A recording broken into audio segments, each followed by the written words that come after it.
okay? Let's just be honest, because there were Jews at the time. That's not honest, my friend. That is honest, because there were Jews in the time that accepted him. In the Talmud, it discusses the Jews that accepted him. Yeah, but it's a discussion. That's the whole point. It's only a discussion. It's not scripture. You're taking the Talmud as scripture as if like... No, I'm not taking it as scripture. I'm asking. But here's what you're doing. You're asking for proof of Jesus, but you don't ask for proof of Hashem or Moshe or anybody else, okay? And you take that as faith. They've been solidified by... Analyst Joseph Vafi. Joe, great to have you with us. So the stock has been up more than Bitcoin itself.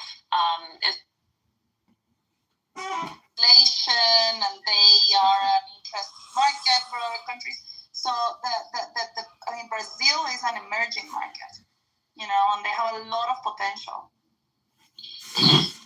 Potencia ciencia es means knowledge is power in Latin. Matt, how you doing?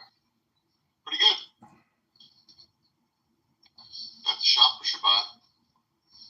Oh yeah, please. I wanted to talk about my dessert I made. I made a butter Oreo brownie. Take it out to some friends tonight. All by yourself? Oh yeah, I cooked a lot, but this one was fun. Mostly because it just gives people diabetes as you get it to them. And they thank you for it. You wouldn't have a problem based on him being dead, worshiping him if he's truly alive. And the claim is, he is truly alive. So if we can set that aside, now the discussion should move to, how do you prove he's alive? And I would say, fall on your face before God, repent, believe the gospel, and all this will be made clear, but you may have your own path. I could see you've got a valid point. Like you have to have faith, right? And that's what's called faith, belief. That's belief. Now, again, I would say that we could prove Abraham lived, but by many different religions that speak about him. There's many places that are in the Bible that are there that we find, and so on and so forth. So for me, that doesn't need to happen, because we're not clinging onto anything. We're not using another culture, another religion, another faith. Wait, didn't you to solidify what we believe? Does that make sense? So I would say that you would have to build a premise and prove, because again, we're not making the claim that you're... Did you not say yesterday that the Jewish faith has stolen some of the faith of other... Did you not say that yesterday? So I say we have holes because we have other civilizations that have the same or similar... You're in a room where there's a record on. Yeah, right. So I mentioned Yahweh in the Sumerian pantheon and Asherah, right? And I said they had God's name. I said the Moabite tablet that has Israel and God's name. So I said, look, we have different places where the name's mentioned, and we have like the Sumerian books of the Epic of Gilgamesh, the Enemu Elish, and so on and so forth. Yeah, but the issue is you were saying, but there are aspects that you are even sus of Judaism for. Right. Agreed. Okay, so agree with that statement. Why? Okay, if you agree with that, why are you critiquing Christendom for the same thing? That's irrelevant. Yeah, because these people, like do you know who the Shasu are? Yes, I told you to go watch that video from Dan. I'm the one that told you to watch that. You didn't give me a link, so if you put a link in, I'll watch it. So no, but the Shasu people had the Yod Hey Vav and the glottal stop at the end. But this is around the 12th century. This is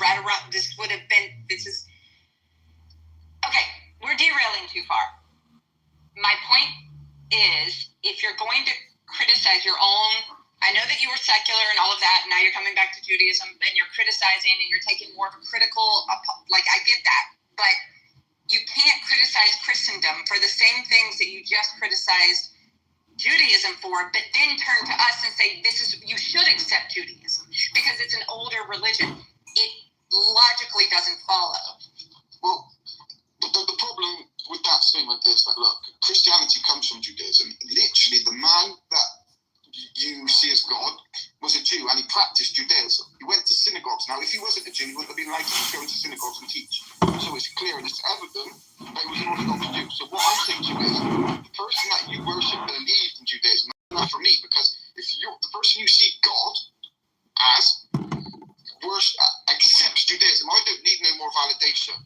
But what I need to do is I need validation for your religion, see, because Jesus was a Jew, he wasn't a Christian. If Jesus come back and said, look, I'm a Christian, so are you, he would look at you and be like, what are you talking about, right? You'd be like, no, I'm a Jew. So and Christians see the issue there. So there's a lot of there's a lot of issues here, like a lot of issues, right? Just one. Yeah. Just quickly, Christian is inconsequential. Call us potato. We're potato if potato means follower of Christ. So, like John 8:31, he told the Jews, the people who believe in him, if you remain faithful to my teachings, you are truly my disciples. So, I would definitely wouldn't get hung up on man-made.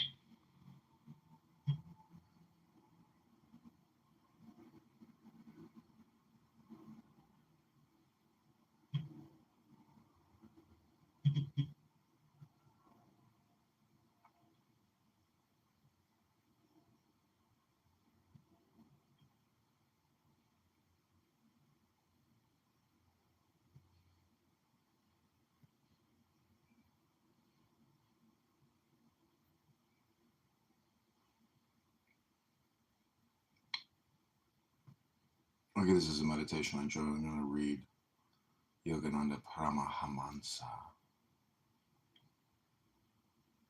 or Paramahansa Yogananda.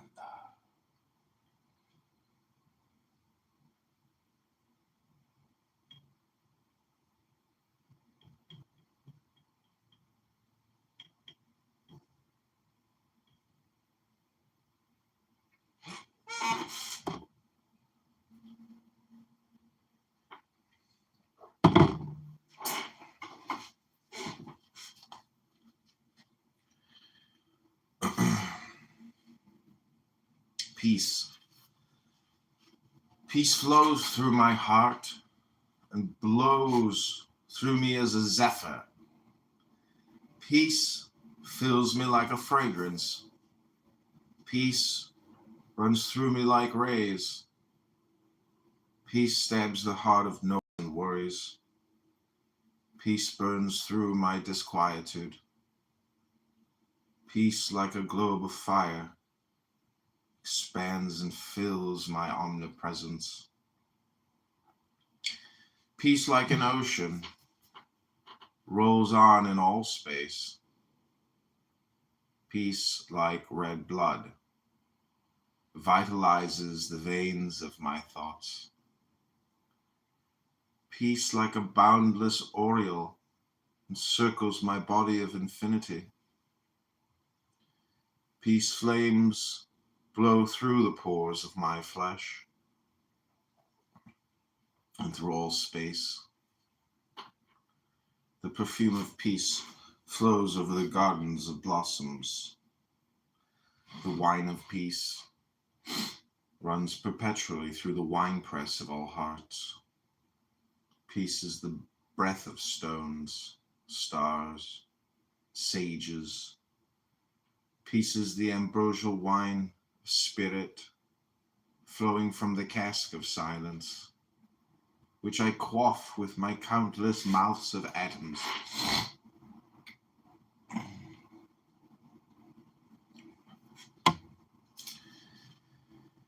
Meditation on silence. My silence, like an expanding sphere, spreads everywhere. My silence spreads like a radio song, above, beneath, left and right, within and without. My silence spreads like a wildfire of bliss. The dark thickets of sorrow and the tall oaks of pride are all burning up. My silence, like the ether, passes through everything, carrying the songs of earth, atoms, and stars into the halls of his infinite mansion. Let me not drug myself with the opiate of restlessness. Beneath the throb of my heart, may I feel the presence of God's peace. I will fill my heart with the peace of meditation. I will pour heartfuls of my joy into peace-thirsty souls. All spiritually successful persons, such as Jesus, Babaji, Lahiri Mahasaya, Sri Yukteswar, Swami Shankara, and other masters are manifestations of our one Father God. I am happy in the thought that my spiritual ambition to realize unity with God is one that has already been attained by all great masters. Each day I will meditate more deeply than yesterday. Each tomorrow I will meditate more deeply than today. I will meditate during most of my leisure hours. O Lord, with the soft touch of intuition, I will tune my soul radio and rid my mind of static restlessness, that I may hear thy voice of cosmic vibration, the music of atoms, and the melody of love vibrating in my superconsciousness. Today I will seek thee, O Father, as the ever-increasing bliss of meditation. I will feel thee as boundless joy throbbing in my heart. Finding thee, I shall find all things I crave through thee. Teach me to find thy presence on the altar of my constant peace and in the joy that springs from deep meditation. Bless me that I may find thee in the temple of each thought and activity. Finding thee within, I shall find thee without. In all people and all conditions, teach me to feel that it is thy smile manifesting in the dawn, on the lips of roses, and on the faces of noble men and women.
God's flaming presence, I will do away with the mockery of perorating prayer. I will pray deeply until the darkness of meditation burns with thy flaming presence. Heavenly Father, I cannot wait until tomorrow for thy song. Today I will broadcast my soul call into the ether with such loving concentration that thou must respond through the receiver of my silence.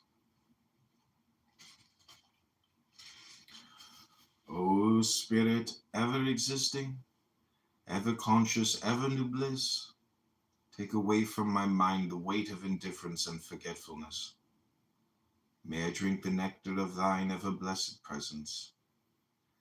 With the deepening of inner and outer silence, thy peace comes to me. I will try always to hear the echo of thy footsteps.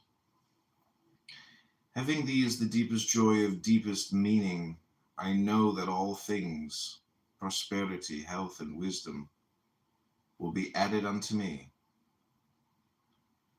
Teach me to fish for thee in the deepest waters of my soul. Find joy in God. No matter what causes it, whenever a little bubble of joy appears in your invisible sea of consciousness, take hold of it and keep expanding it. Meditate on it, and it will grow larger. Watch not the limitations of the little bubble of your joy, but keep expanding it until it grows bigger, bigger. Keep puffing at it with the breath of concentration from within. till it spreads all over the ocean of infinity in your consciousness. Keep puffing at the bubble of joy until it breaks its confining walls and becomes the sea of joy. In the sound of the viol, the flute, and the deep-toned organ, I hear God's voice. Good morning. Hello? Did you answer? I got an idea for you. Huh. Go get the car tuned up, oil checked, tires detailed, so it's ready. And buy Samantha and I both a Christmas present that's returnable for refund. Uh-huh. It's one way to get some of that money spent. What? I was thinking that the money you were talking about that you needed to spend was the tenant's money. You're way overthinking this. I don't, I'm over here. I thought I was on the money, but if I'm wrong, I just gave you a couple ideas that shot in my head while I'm cooking. So you want me to go get my car tuned up and buy you a gift? I like your way of thinking, but I feel like I need to find a girlfriend that loves me. Well, I do love you, and that's why I was thinking. Make sure that your car's in tip-top condition. It's okay. I just got the battery replaced. I got the headlight replaced. I mean, the car's running. I'm not sinking money into it, because if I ever file a Chapter 7, you can only keep $4,000 in equity, and the car is probably worth like $6,000, $7,000. So I'd have to pay them to keep the fucking car. Gotcha. The battery stays charged up by putting miles on it, and not just little short grocery store miles. And the fact that the temperatures are colder in winters there drains the battery. I know that. This is my second battery. Here drains our batteries. This is my second battery. I bought one last year. It just died on me, so I just had to buy a new one 2 days ago. Didn't they guarantee it? It should have been under warranty. They got 1 year batteries. It was just 2 year, 3 year. It was just outside of the warranty.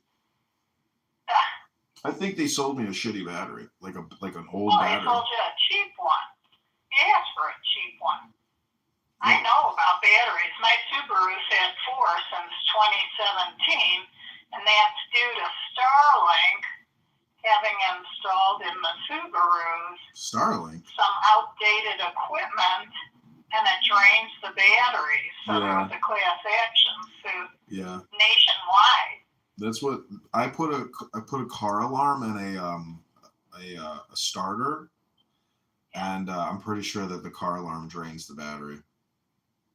Because it's on at all times. Yeah, there's always a light blinking, and so it's constantly pulling from the battery.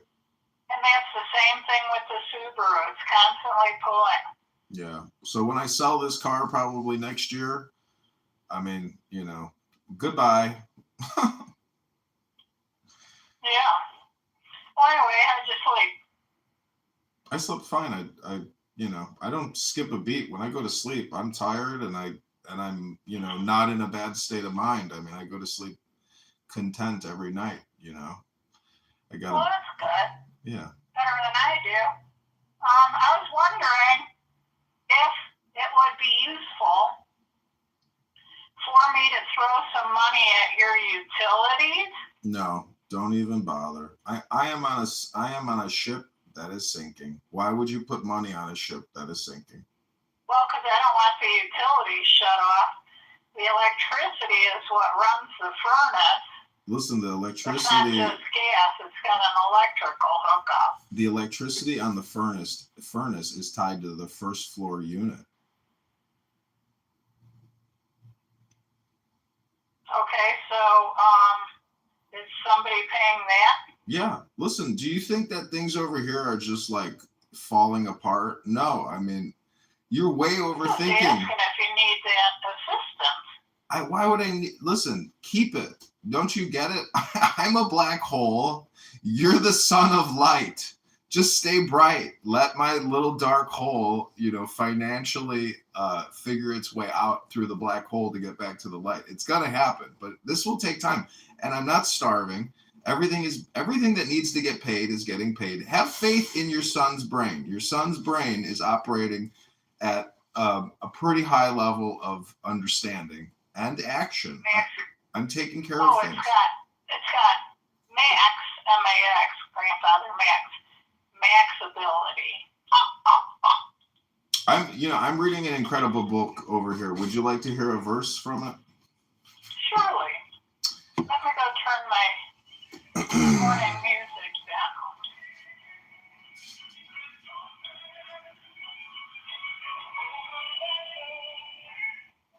Okay. Your son John is an artist. I hate to tell you this, but I can probably pull off what Pat is doing, but way better. You should be like my Andy Warhol mother, and be my publicist with regards to my artwork. Oh, I come up with real artsy stuff for this house. I had a new idea last night. Use a long stick of copper water line, brand new, as my hardware for my curtains. Mm-hmm. And then get the other plumbing ends for the mount to the wall. Because I got left over a big stick, so why not use it that way?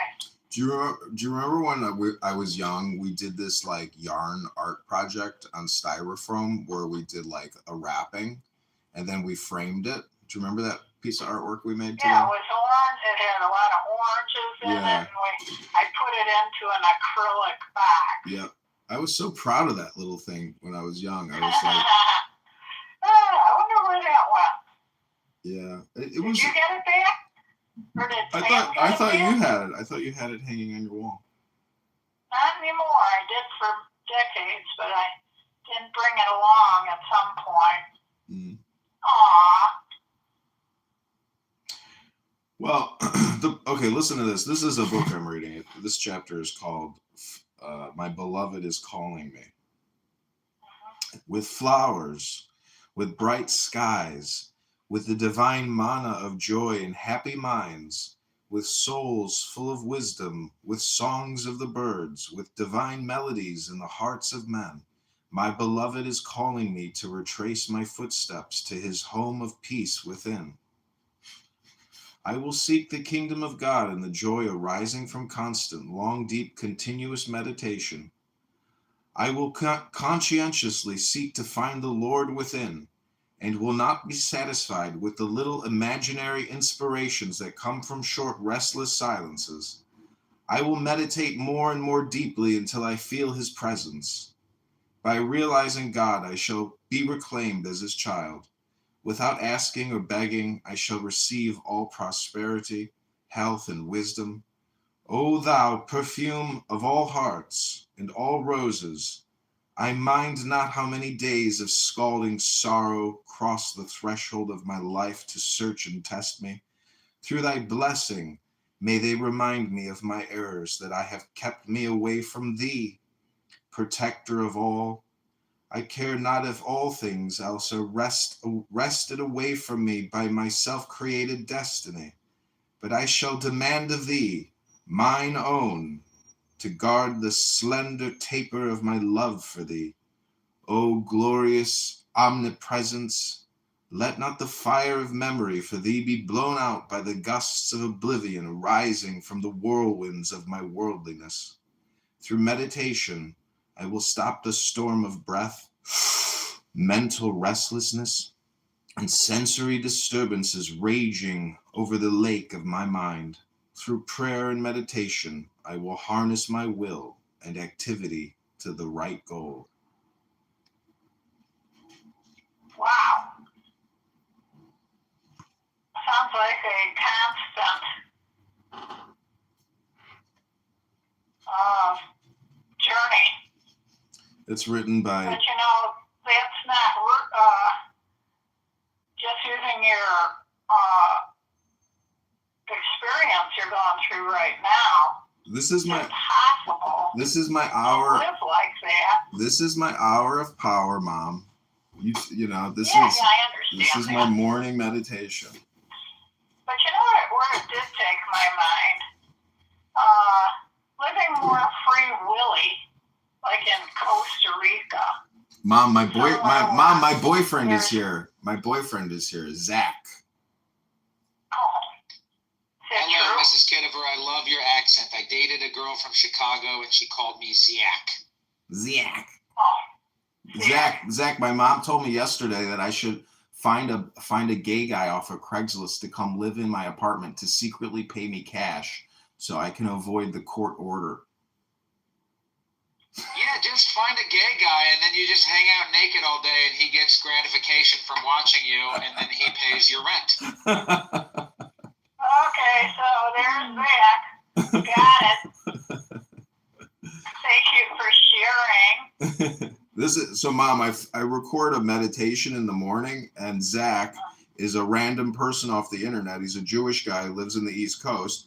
Him and we read wisdom books, and we study God, you know, as a morning meditation.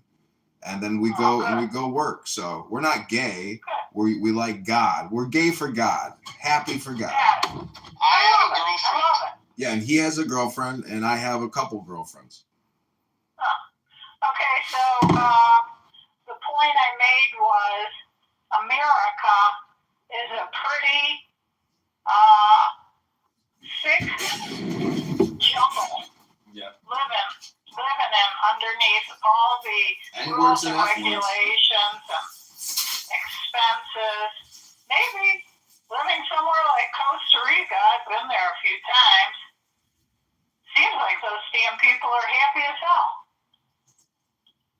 With very few cares. They live very leanly. But they also are all alcoholics. Well, listen, the fact that I don't have to pay property taxes, that itself to me is like a gift from God. Oh, hey, John. I'm afraid it's not can we just pause for a second, John? I just noticed that my friend, I'm sorry, Mrs. Kiddiver. What's your mother's name, John? Jeannie. Jeannie. I'm sorry, Jeannie. Can I just take this moment to recognize that a good friend of mine, Brusenhoff, is in the audience. And John, I can tell you more about this. I don't know if I want to divulge Brusenhoff, because Brusenhoff is a very good friend of mine who I met offline. He's not a Clubhouse friend. And Brusenhoff, I'm not going to use your real name on the app because I want to respect your anonymity, but I'll just refer to you as fucking Brusenhoff. But Brusenhoff, I invited you to this room 5 minutes ago because Jeannie, so this is what you have, there's a weird thing happening because I invited my friend Brusenhoff to this app because I think that he can benefit and enjoy this app. And Brusenhoff, I want you to know that my friend Joy Now, his real name is John, and he's currently on the phone with his mother, and his mother's being very patient while I explain this right now. But I invited you to this room like 10 minutes ago when John was reading a nice passage. I don't know what you were reading from, John, but I thought that my friend could enjoy it because it was about God or something. And Jeannie, what you have to understand is your son is providing great value to people like me and my friend Brusenhoff by reading this wisdom. So anyway, that's that. And Brusenhoff, welcome. I don't know if this room is what you want to be doing with your time anymore, but I love you, my friend. So did I blow your piece?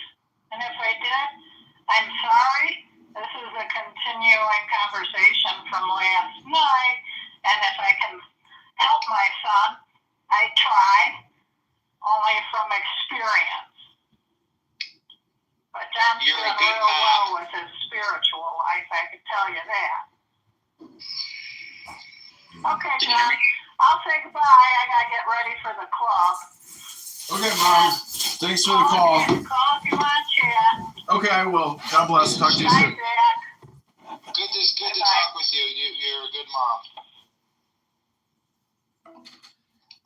Yes, it's going to be very hard. We can hear you, Brusenhoff. It's going to be hard for me to not use your name, but I'm going to be committed to referring to you as Brusenhoff. And if you want to tell John who you are or whatever, he's a very good man, but you obviously can remain anonymous as you please. Well, I'll tell you what Brusenhoff means if you want to know. Please. Yeah, we can hear you. It's a smash up. It's brother, uncle, son, nephew, husband, and father, and that's how I choose to think. That's amazing, bro. I literally thought it was like a German. No offense, but I thought it was like a Nazi thing. But it's actually even cooler now that I know what it means, because it sounds kind of like Heisenberg, or like it sounds like somebody's name. But I see that's what it means. You're a family man.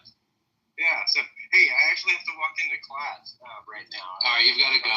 But add this guy Joy now, because there's a lot of morons on this app. But this guy Joy now is a friend of mine. He's a smart guy.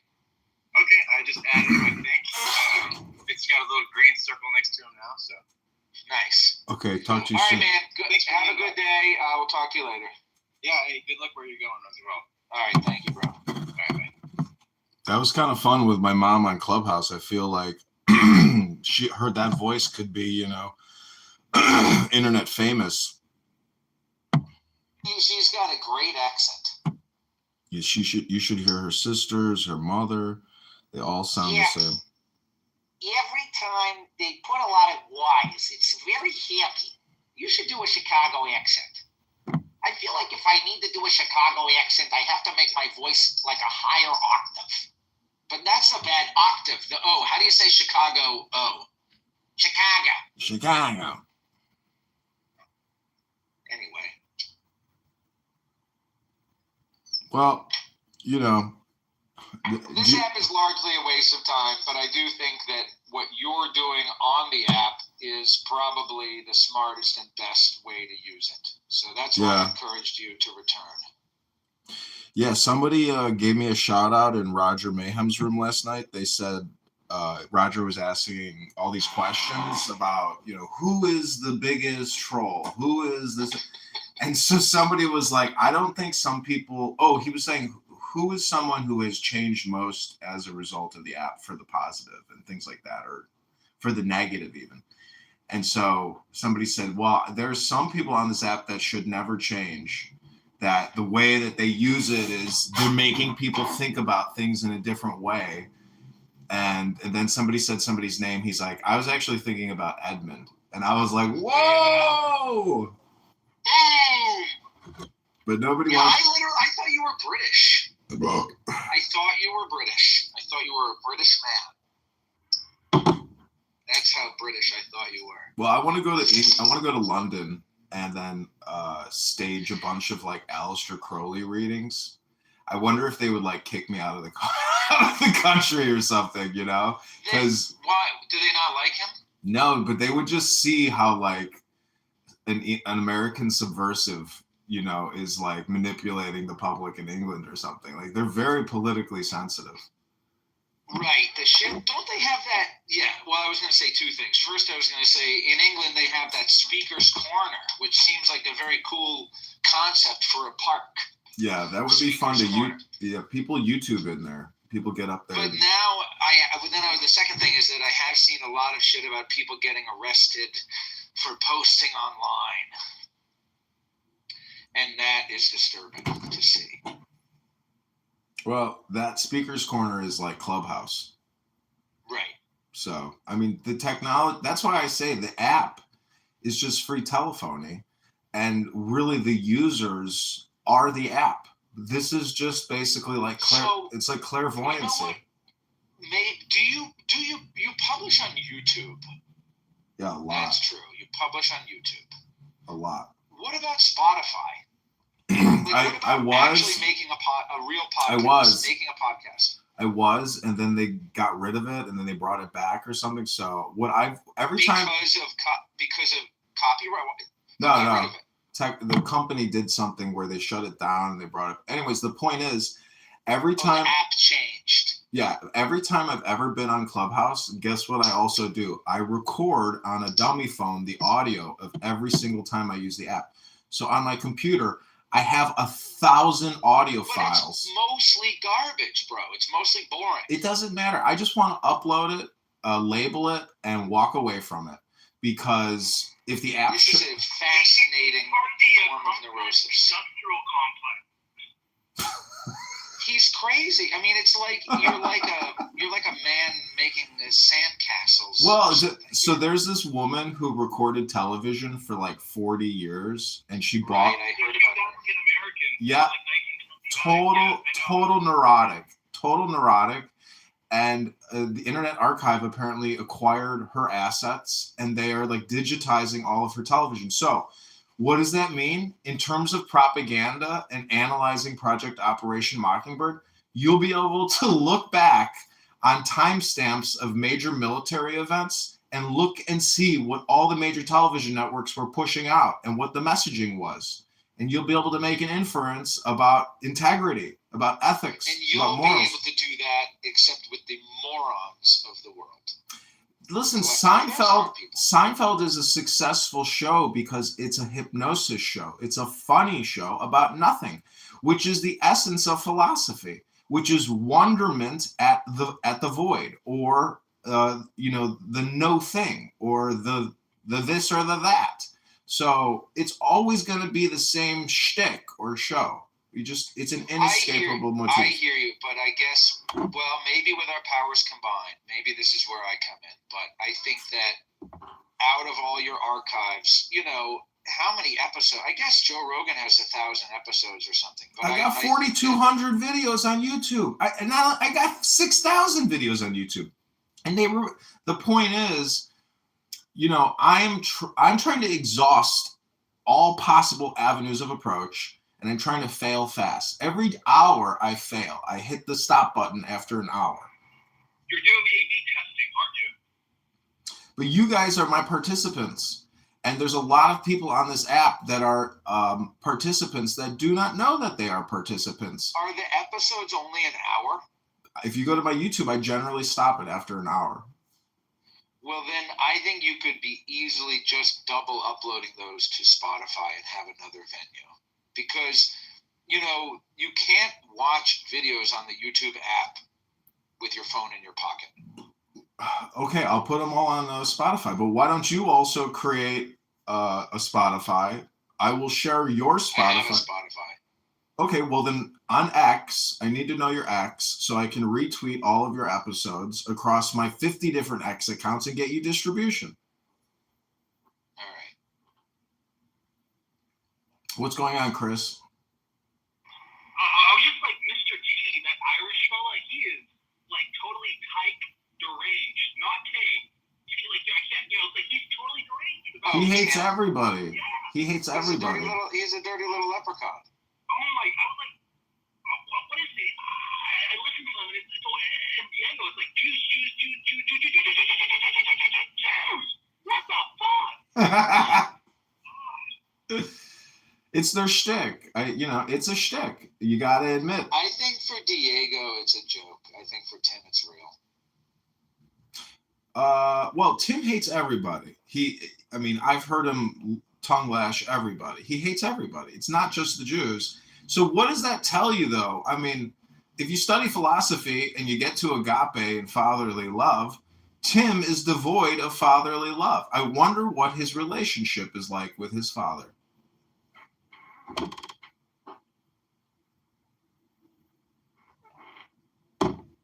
You could look at that spiritually. You could say that, anyways, he is who he is. And I appreciate diversity. And see, this is the thing. When you become a producer director, it's not a personal thing. You're trying to make money from somebody's stupidity. That's okay. There was this TV show called Bum Fights where this guy was trying to get content from bums, and he would offer them, "Hey, I'll give you like $50 if you pull out your tooth right now." I've seen it. I used to watch that shit in high school. Well, that guy went on Dr. Phil and he cut his hair like Dr. Phil. Yeah, that's so funny. Dr. Phil realized real quick what was happening. He's like, "Get the fuck off my stage." Did you learn that factoid from watching it, or did you learn it from a meme? No, I learned it from watching it. I realized, I was like, this is so funny. I was like, he looks like Dr. Phil. What about you, Chris? Did you watch it or did you learn it from a meme? No. I watched it. Yeah. Well, I learned it from a meme. There's another really funny content producer that they go to like LA and they have drones, right? And they fly over escorts and prostitutes. And it's just so funny to see like the reactions of like a drone coming in closer, like the things that they're throwing at the drone. It's really, really fun to watch.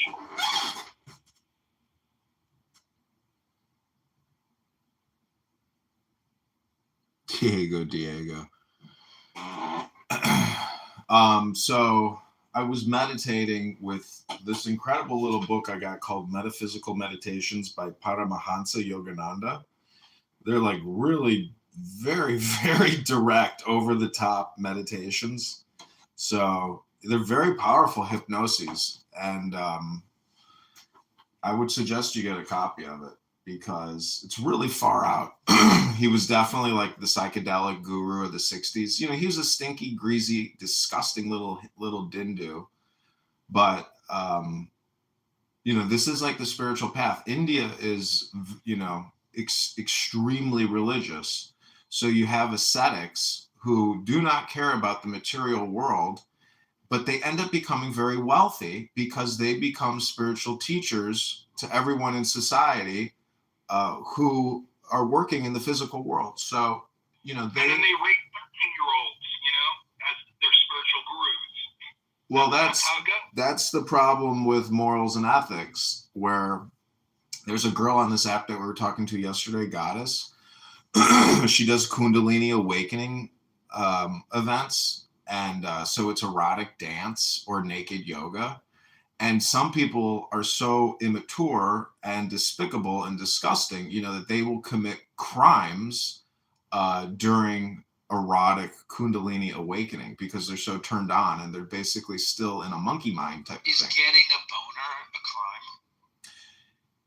Not at the strip club. But yeah, a lot of these like mystical Zen, you know, the Tao leaders, like they go a little too far, and it's like they rape their students. Right. It's like it's a known thing. Yeah. That's what Bikram was doing. He would do his huge yoga training events, and then he would essentially sexually assault attendees, you know, that he was attracted to. But that's the problem with sex cults. You know, what's that guy's face who was in Fight Club, and then also Blade Runner 2049? Harrison. Jared Leto. Yeah. Jared Leto. Yeah. You know, he's like this like sex cult in Yeah. Europe where he's like raping 11-year-olds and shit like that. It's crazy. Like people don't know about it. He during COVID, when COVID broke, I think it was like in March or April of 2020, he emerged from the desert with hundreds of followers. It is seriously insane. And I wanted to see him when he came to Chicago. He plays in a band called like 30 Seconds to Mars or something like that. And I wanted to film him performing so I could like dox him on YouTube as like a cult member. But I never got the tickets and I never went. So, but I wanted to record him and have footage of him. He's definitely a weirdo and retarded. There's so many stupid people in Hollywood. I was watching some guy yesterday. But they use like sex intelligence, right? That's what they do. They use like sex as a means of like weaponization against others. Well, pussy can bend steel. A dick can perforate steel, you know. You just have to be a master of your domain. And a lot of people manipulate people with sex. I was just reading about a woman who escaped her boyfriend, who for 2 years put her on OnlyFans and started pouring hot oil down her back. And it's not just OnlyFans. So there is sex slavery happening on the internet. Probably a couple billion people, or 1 million people at least, are like enslaved into online live stream sex, you know, against their will, or they have no other option of survival at this point. So, you know, society, you could say it's totally fucked and fractured and apocalyptic, or you could say there's not a speck of dust out of place in the whole universe, that there is an actual equilibration happening, at the global scale every second. You know, if you if you really look at it, everything is highly organized to an extremely high degree. And all the people who go downtown every day, they're essentially organizing and cleaning and returning back to their homes. So the city suburb hybridization model, where people go into the city to make it better, they go back to their homes, that doesn't exist anymore.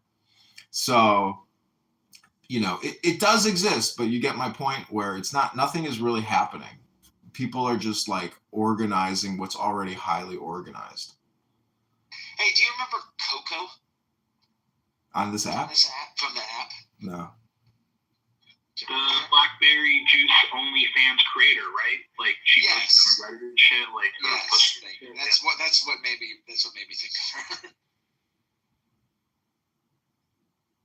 Well, you know, I wonder if OnlyFans revenue is slowing down, you know, because the COVID thing, just like this app, the COVID. Their profit margin is insane on OnlyFans. It's crazy. It's like 95% profit.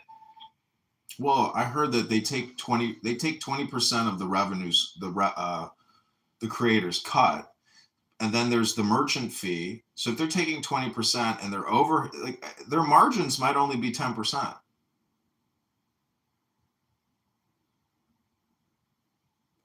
But for content creators, you know, they have sets, they have internet bills, they have live. I mean, I saw this one woman who has a live streaming business where she like gets in a pool in her living room every night, you know, and she's making, I think she said 2 million a month or 2 million a year. And so she's so addicted to the money that she can't stop live. I mean, it's kind of like my problem, but I don't make any money. It's because I don't have a great set of tits and a fat, juicy ass to prop up. You know, it would be amazing if I could find a girl who's already a successful OnlyFans chick, like a multimillionaire, and is like, yeah, I'll marry you and you can just be my producer. I'd be like, okay, great.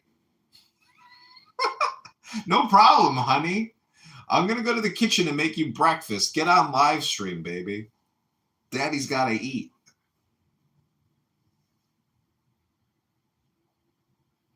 Do you know who Stinny is on this app?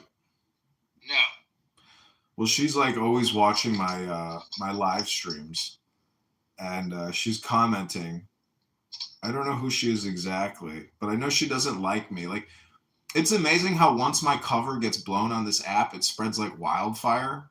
And I'll go into a room where I think I'm undetected, and then they'll boot me and kick me because somebody gossiped and let everybody know who I am. You really have to work on your voice, because you have a really distinct sort of like gravelly undertone voice. That's like what I sort of pick up on. Well, I think. Yeah. Well, sorry, but another thing that could help you obviously is the slow build of an account. So you have to have an account and not really use it ever for talking. Yeah. Add a lot of friends, random friends. Go to other random rooms. Then when you have 100 friends, then you look more legitimate. I agree. And then also, like, don't like post anything like to like your loveartjoy.com URL links or anything like that shit. I know. Make it a real buy account. I know. What I think I'm going to do is I'm actually going to like turn my other bedroom into another live streaming room and keep literally everything separate and new, so there's no cross-contamination. This is like doing psychological research and observational research into profiles or personalities or characters. And I don't know. I think what I'm doing is actually really interesting in the field of like, you know, psychological research or science, you could say, of like the science theory of communication, linguistics, propaganda, hypnosis. I mean, this app to me, because, I mean, imagine if you had to pay to get a fucking profile on this app, like a dating app. People would probably do it. And, you know, and if this is why this app has to be a government-funded PSYOP shill. Because it almost feels like, you know, like how we all like exist in our like tunnel realities. It feels like it's outside that tunnel reality. It feels like a liminal space, something like the back rooms. Have you heard of that? No. Well, it's like a meme. Excuse me, on the internet, and if you look up like some of the images of like a back rooms meme, you'll see like what I'm talking about. It's an interesting parallel society app because the general public is completely unaware that all these conversations are happening in the background. But really, the effect of this app nobody here on this. Everybody here on this app is lazy as fuck. Nobody here on this app promotes this app. Nobody here on this app promotes their content on this app. I was about to, but it became I was about to, bro. In the beginning, shit, I had like 2,000 friends, and I made a lot of rooms, and they would get big. I would make a room, and 10 minutes later, it would be big. Mm-hmm. And I wasn't yet connecting it to my offline life because me personally, I was dealing with an ongoing cancellation, and I was really appreciating like connecting with an audience that was not connected to my offline life. And I thought if I connected it, it would blow up. But then what happened was Clubhouse became very dangerous, and I got several accounts removed, and people did mass reporting, and so that's one reason why I think it's harder to, I would never like post on Facebook and say, hey, join me on Clubhouse. But then again, my friend who was in here, Brusenhoff, I'll tell you about. I can't even tell you who he is right now because he doesn't want me to dox him. But he's a very lovely man who I met in Kansas when I was working for Cornell West. And he's the best thing to come out of that trip to Kansas. I talked with him for like 10 minutes on the street. And then he became a very good friend. And he's somebody who I brought to Clubhouse. But I would never say like to my Instagram audience, join me on Clubhouse, What did you do for Cornell? I collected signatures for Cornell West to get him on the ballot for president. Really? Yes, they paid me. What the fuck were they paying me? I think they were paying me at one point like $12 a signature or something. What? All you have to do is find someone with a watermelon. See, that would have gotten me removed from Clubhouse. Am I in trouble now? I think that is the type of thing. I got banned from Clubhouse for saying everybody knows that black people do not. That wasn't about black people. It was about Palestine. Oh my gosh. What? You read into it like. I read into it with my racist brain. And then it works both ways sometimes, but not every time. I am the racist. What? Yes. No, I wasn't. Okay, Cornell West is very pro-Palestine, so that was. I thought you were. I understand now. Yeah, so anyone with a watermelon, like on a social app or in their Instagram. Say, excuse me, sir, you want to sign for this here Cornell West? Give me a piece of that watermelon, sir. Please, thank you. And you know what's crazy as well is like how is that like racist? Every race has like their specific, sort of food of choice, right? Like the Asians, it's fucking rice. Europeans. Yeah, they like a fly lie. They like fly lie. I just don't understand it at all. It's like it's like the Indian they hate the curry. Indian don't like a curry. Okay. I'm just trying to make it as offensive as possible. I need to clarify that because because that's who you need is man. Next time, bring me on board. It's a great industry. I could connect you to the industry. It's an industry full of 3 types of people in the signature collection industry. Number 1, most common, is degenerate freaks and criminals collecting signatures. The number 2 is old people. A very good job for old people.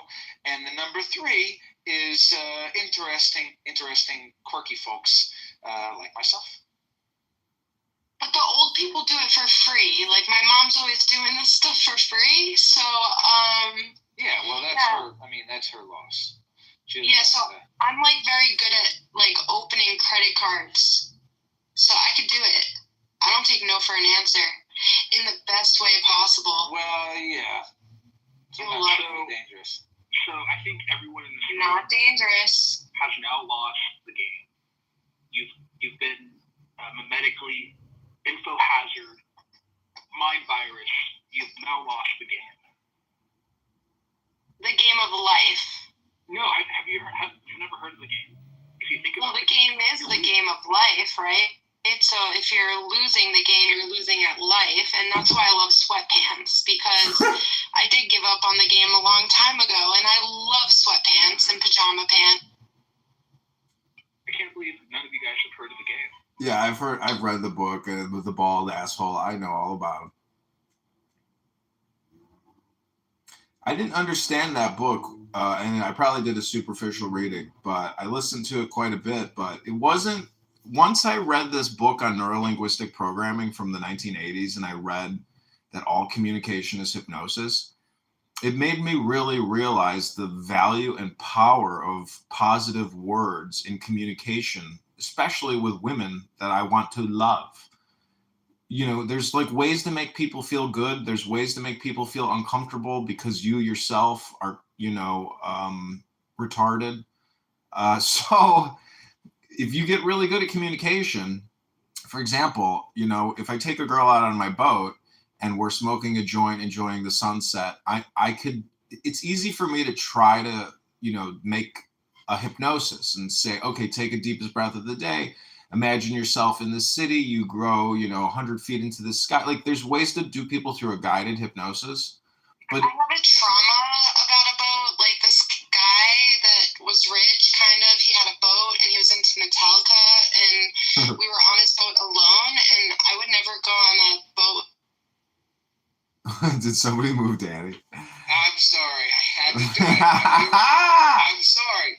Danny, I love you, but he was saying something that was very connected to the growth of the brain and intelligence. And I want to hear your traumatic story because I want to help you move through your trauma as your unlicensed therapist friend on Clubhouse. But he was in the middle of a sentence, so I'm going to bring you back up. But if you can't, did she leave? She left, yeah. She left. She's funny, though. I liked her sweatpants comment. By the way, if you guys want some informational hazards, check out my PTR, the iceberg. That'll send you down a rabbit hole for a couple of weeks. Oh, yeah. Let me take a look at that and screenshot it. So I've been screenshotting everybody's PTR, and I've been putting it on an Instagram.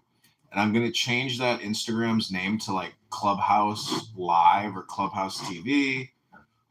And, and then I'm going to come back, and I'm going to make it public. And I'm going to tell everybody that Clubhouse has a new live streaming television show produced by, Edmund Dakin, a.k.a. Jack. It's going to be just like Scam Movie all over again. Diego will help me promote it. See, that's the thing is, I know enough people on this app where maybe they don't hate me as much as I think they do, and they'll help me promote all of my captures. It's possible, not probable, but like a lot of people do hate me. And, a lot of people are deciding that they might form a class action lawsuit against me, which is fine. It's just going to be another creditor situation I'll have to deal with. Hi, Abby. Welcome to the room. And Pepper, I love your PTR. It's hilarious. How's your Black Sea Moon boss? How's that deposition or whatever that's going on with your work? I just told her not to communicate with me anymore because she called me a whore and I don't feel comfortable talking to her. So I'm headed downtown later, actually next week, to file the deposition with the National Labor Relations Board and then submit that complaint internally to our what's called the EEOC or something, the Equity Office of Compliance, something like that. I can't remember what they call it. So then after I file that complaint with them, I'm going to write a letter making my requests, for back pay, for damages, for a promotion and a transition to a different business unit because the soil has been so toxified, and I cannot be a participant in that toxic federal work environment anymore, which is involved in fraud, theft, mismanagement, waste, and abuse. And I'll also be submitting my letter to Donald Trump in the White House and asking for a position in the new administration. I'm not kidding about that, by the way. I am actually going to email my letter of complaint about the federal agency I work for to Donald Trump or to his vice president or to any, and I'm going to put it on the internet. So, and I very much doubt if I mail it, I'll get a response. But if I put it on the internet, well, then I get some more social justice equity points. So, I really want to be part of this parasitic and but, there's this thing called DOGE, right? The Department of Government Efficiency. Yeah. So I don't know if that's going to really, turn out that well for me. See, the problem with Doge is when it's already got like over 2 million followers. There's so many comments and retweets that, like, I don't know, in the comment section, you have to sort by relevancy.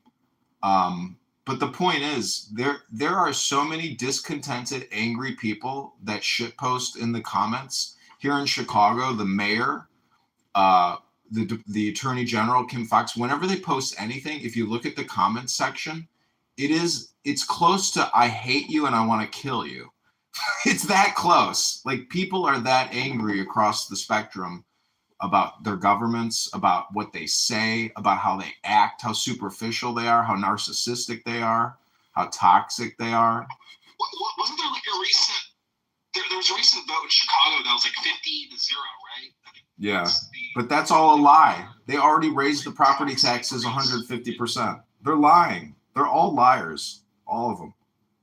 Every one of them. They all know that the system is fucked, that it's financially irreconcilable and reckless. And then the CTU, it's fucking disastrous in Chicago. Like the teachers union. I know. It's like, what the fuck is going on there? It's really bad.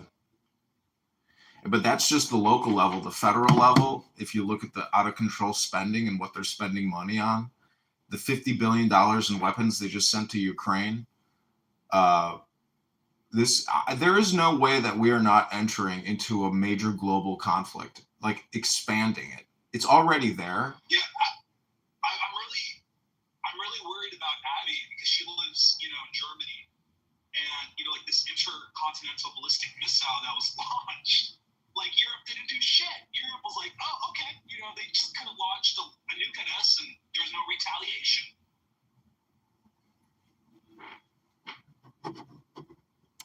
Will you guys miss me if I'm gone?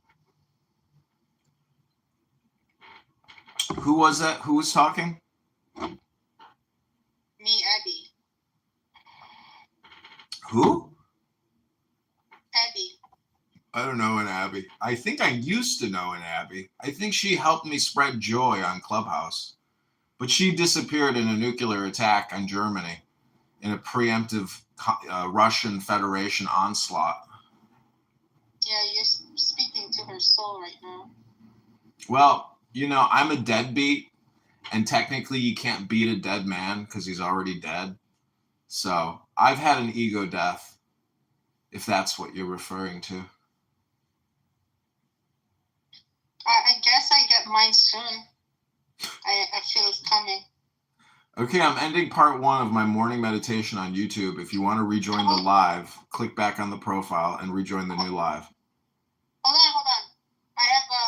I wanted to thank you yesterday. You had a recording or streaming going on, and I made a beautiful clip, and I want to show you. Should I show you in the new room or in this one? Why in a new room? Oh, I thought you were going to make a new room. No. I'm making a new live stream on YouTube. Okay. Hold on. Let me go on audio mode, and I will play it for you. Do you really think there's a difference between these modes? Yeah, I have to. It's on my phone, so hold on. Let me first find the audio. Oh, I see what you're saying. You're gonna laugh. It's still the Diego roast, though. Still your old. Old ego. They were playing clips of me in their room yesterday. It was so funny. Okay, now it's our turn. Where is it? Oh, here. Hold on. Let me go on.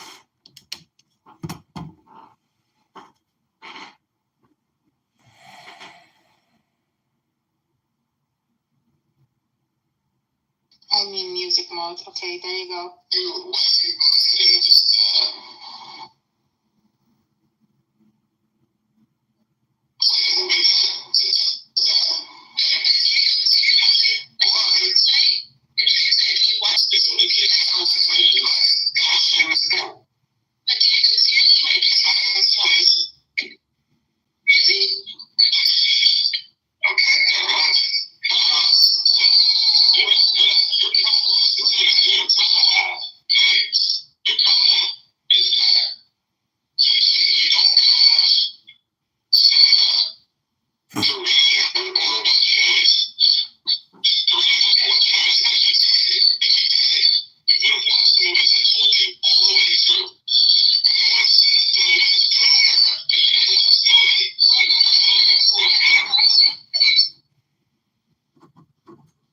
Yeah, that was very funny. It's a shtick. I mean, that's why I don't take Diego too seriously. I know he's playing a game, but you know, maybe they have met in real life. Maybe he has committed adultery. Do I care? No. Do I care that they spend 50 hours a week here on this app talking about the Jews? No. There's a lot of stupid people in the world. I could go to the Down syndrome facility, that, you know, a couple blocks away, and go meet with a bunch of people eating a banana this morning. They might have a pickle for lunch. You know, they draw on paper with crayons at 3:00 in the afternoon and have a Diet Coke. That's the kind of person Diego and Princessia are. They're that retarded. At least at the center, you'll have different topics to talk about. Listen, anyone who just talks about movies all day long or talks about the Jews all day long, either they're living off their parents' wealth, or they have a lot of money and they think they're funny. But he doesn't work a job. She doesn't work a job. As far as I know, this is their job. This is really pathetic. Really pathetic. Now, you may say, well, the person criticizing the pathetic people is also pathetic. I'm not saying I'm not pathetic. I'm not saying that I'm not a loser. I'm just saying I'm not stupid. You're saying they're also losers. I'm saying they are stupid losers, but I'm just a loser. That was an amazing clip of him just horribly berating her. Is that a toxic? That's toxic codependency right there. Did you hear him saying silence, please? Do you guys mind playing that clip? I haven't heard it. Oh, yeah, I can do it. No, Abby, the audio is terrible. I can also send it to you. The audio was bad, but it was funny. I can send it to you. It's on YouTube, Chris. You can go to loveartjoy.com and spend 6 hours searching through my live streams. He has to find it, you know. It's forever. I have a Well, you haven't completely. Thanks, Abby. Wait a minute. If you're gonna turn your life over to this app, why not just turn it over to my YouTube? It'll actually save you time because it's all edited. It's technically the best content of Clubhouse. on your YouTube, remember? Well, that's my point. Is this app? If you're gonna value it, let's say you work, you know, for a venture capital firm, or you're trying to do a valuation of the app, and then you realize someone has essentially recorded the whole thing. It makes you realize the value of the app is insignificant. It's the people on the app and the content they generate, which is the value. And this app doesn't actually record it or promote it or publish it. So I'm just saying that, like, you know, why spend your time here if you could just spend your time watching videos about this place, which are of higher value? It's the same experience. It's the same. Maybe not, because you people want to talk. Because you are the content producer here, rather than the content consumer. Right. I am a consumer and a. Anyways, I just encourage you all to do what I do, and take this app very lightly. When you start recording people and you start documenting their patterns, you will realize that people are slaves to their patterns. They have no capability of breaking out of their pattern. only through books and through the information age and putting new information in, or personas or souls or booze or, you know, patterns, can you hope to achieve something different. It's the scientific. The worst part of losing the Ishmael the gorilla profile is that now we can no longer say book. Well, you can't say the N word or F word. And truth be told, saying the F word and N word is irascible, so it's not worth your time. And, you know. Right, and there's no reason to mock the book by saying it in a caveman voice. You can just say, books are good, and I'm taking a few of them on my trip to Israel. Ooh. When I was in Israel last time, I was on the beach. They had a book exchange, like a box where you take a book, leave a book. So I left a book and I took a book called like 6 Talmudic Stories and Analysis and Commentary. It was some Jewish stuff is so boring that there's no way that it's not an exercise in like Zen theory, meaning that the fact that it's so explicitly boring about the most irrelevant topic that you're like, okay, this is definitely like India. I mean, it's an ethno-cultural state. So, you know, people just, it is Jewish content. And, you know, but the thing is, if you look at Hinduism or Japanese Zen Buddhism, whatever, or Christianity or etc., it's all a different form of content. And content is also contentment or content. So, that's why I say I like burritos, I like pizza, I like tacos, I like baked mastacholi, I like Chinese food, and I like egg. You know, I like the smorgasbord, I like the melange, I like the cornucopia. And too many people on this app have not figured out philosophically and psychologically, having green eggs and ham is to your detriment. You can't become successful in life unless you get past green eggs and ham. You have to try new things in your life.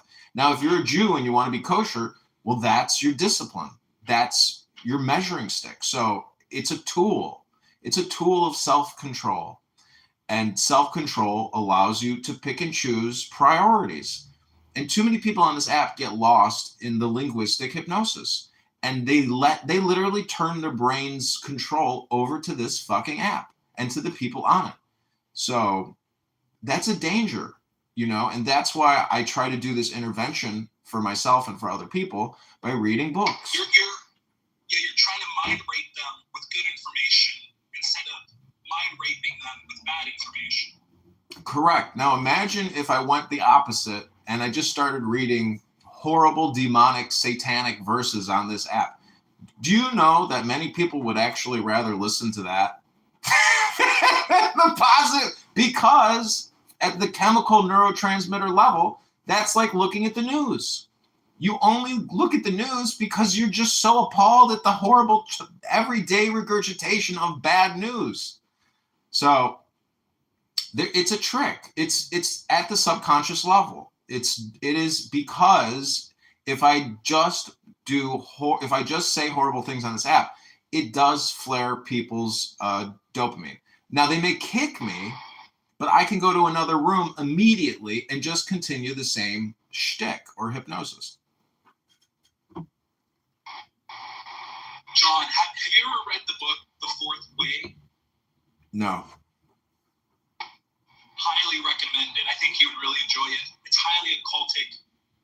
Takes a lot of like deep intention to reveal like the secret meanings within it. It's really, really good. Well, I just bought this $150 book on eBay. It's Jack Parsons. It's his essays. And he was a member of the OTO, or Aleister Crowley's, Thelemitic Church. And his essays are really interesting because it's an American in the 40s writing about Crowley. And it like kind of boils down Crowley's, English Kabbalistic, Thelemitic, insanity. So the Jack Parsons essays, and I heard this from, who's that guy? What's his name? This other guy. Anyways, he said, you got to get this book. So I bought the book, even though it was expensive. And so far, every reading I've done has been very interesting and revealing, meaning that in the occult or in the cult, like you got the Diddies, you got the George Bushes, you have essentially a decentralized cultish group of people who are LARPing, just like Comic-Con, the occult. And they're not all academic and scholarly researchers. A lot of them are like, what's her face? Beyonce and Jay-Z or Lady Gaga. They are all interested and educated, I believe superficially in the occult. And they utilize the occult imaging and words in all of their lyrics. The Democratic National Committee. Look at this new movie coming out with Jack Black called Dear Santa. Even in the previews, it shows a child writing a letter to Satan. And then Jack Black appears from the furnace as the devil. But then he metamorphosizes into Santa Claus. Go look at it. And Jack Black, and remember what he was doing with his fat piece of shit bandmate who said death to Trump or whatever? These people use words like magic. They do think it is spellcasting, or at least hypnosis, mind control, or communication theory. So if you're aware of that, you will realize that almost all commercialization of all songs, all books, everything is always attempting to monetize occult symbolism because it is very hypnotic and it sells. And they're trying to utilize the power of now as well. Exactly. Like the very moment, the instant it comes across, they're trying to use everything about the now to sell more of it. You can use this meditational spiritual information very subversively. If subversively, either positively or negatively. I'm saying that the person who uses the Torah for positive good things could still have evil intentions, or vice versa. It's because it's communication technology. It's very powerful communication technology because it's alternative content that most people are not exposed to, but it feels very good when you listen to it because it's so outside of the negative neurolinguistic shtick that you hear all the time. It's important information to read. This little book I have by Paramahansa Yogananda, it's a very, very powerful, tiny little book. It's so easy. I had to go to court the other day, and I realized that the judge talks to everyone like they're in the third grade. He doesn't make things complicated. He just uses very simple, stupid sentences. He does not use complicated words. Just talks to everybody like they're a child. It's fucked up, but that's the way it is. Because less is more.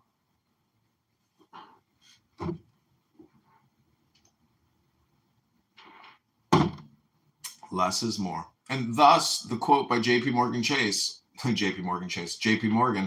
which is, think a lot, write little, say nothing.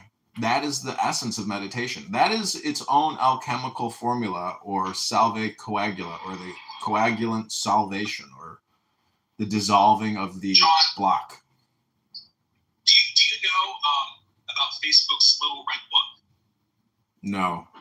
Oh, I think you'll love that content. It's kind of easy to find. It's just called Facebook's Little Red Book, and it's like a PDF file. There's like physical hard copies, but they're almost impossible to find. It has some really great, really fantastic hypnosis in there.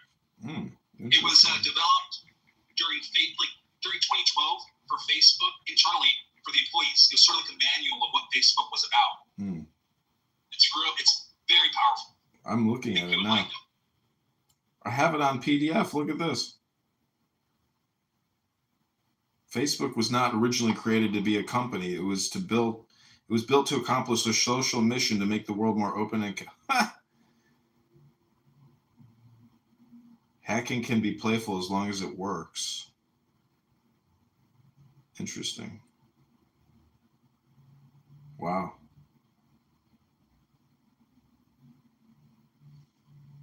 The quick shall inherit the earth. Fast is better than slow. While slow is adding unnecessary embellishments, fast is out in the world, and that means fast can learn from experience, while slow can only theorize. Those who ship quickly can improve quickly. So fast doesn't just win the race, it gets a head start for the next one. See, this is when you don't realize what you can't do, you can do some pretty cool stuff. Remember, That's true. Rabboni Shalom. That's good wisdom. Remember, people don't use Facebook because they like us. They use it because they like their friends. We don't build services to make money. We make money to build better services. If we don't create the thing that kills Facebook, someone else will. Embracing change isn't enough. It has to be so hardwired into who we are that even talking about it seems redundant. The internet is not a friendly place. Things that don't stay relevant don't even get the luxury of leaving ruins. They disappear. The only way to see the complete work at Facebook, visit facebook.com for career opportunities. Interesting. Ben Berry. It's like 300 pages long, but some very powerful hypnosis in that book. Interesting. Let me see if it's on eBay.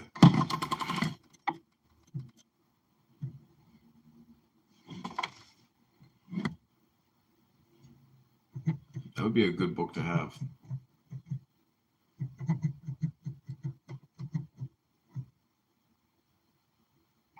Yeah, I'm really glad that I got to share that piece of information too. Yeah, like it's always great when someone learns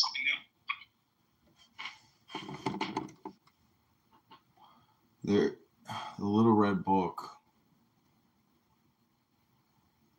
The Little Red Book of Selling. That's what comes up on eBay.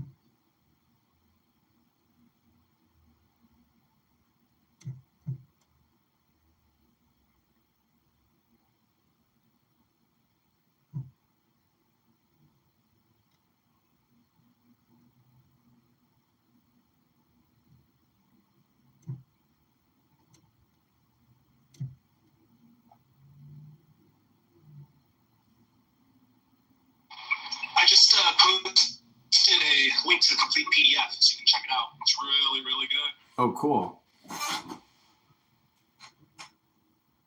Yeah, you know what? I really want to also read that book, How to Win Jury Trials, the chameleon theory. You showed me that website where you can like pull up basically any book. Can't remember the name of it. What was the name of that website? Libgen.is.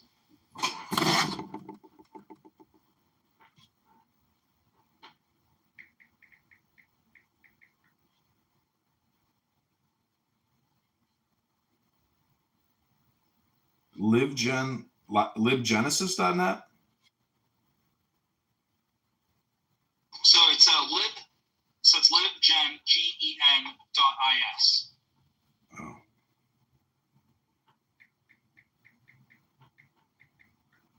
Yeah, oh shit, it does come up. Here we go. All right, I'm bookmarking this motherfucker.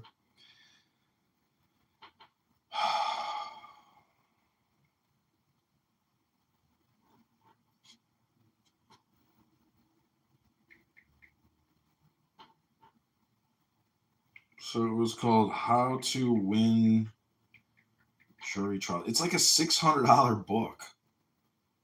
I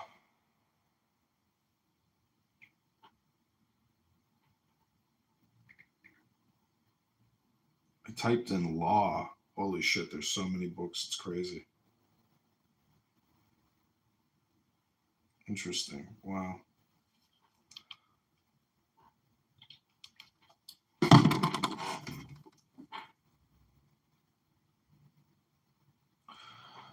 Okay, I'll be right back. Just give me a few minutes. I'm going to take the Cosby kids to the beach.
Okay, so the name of that book about the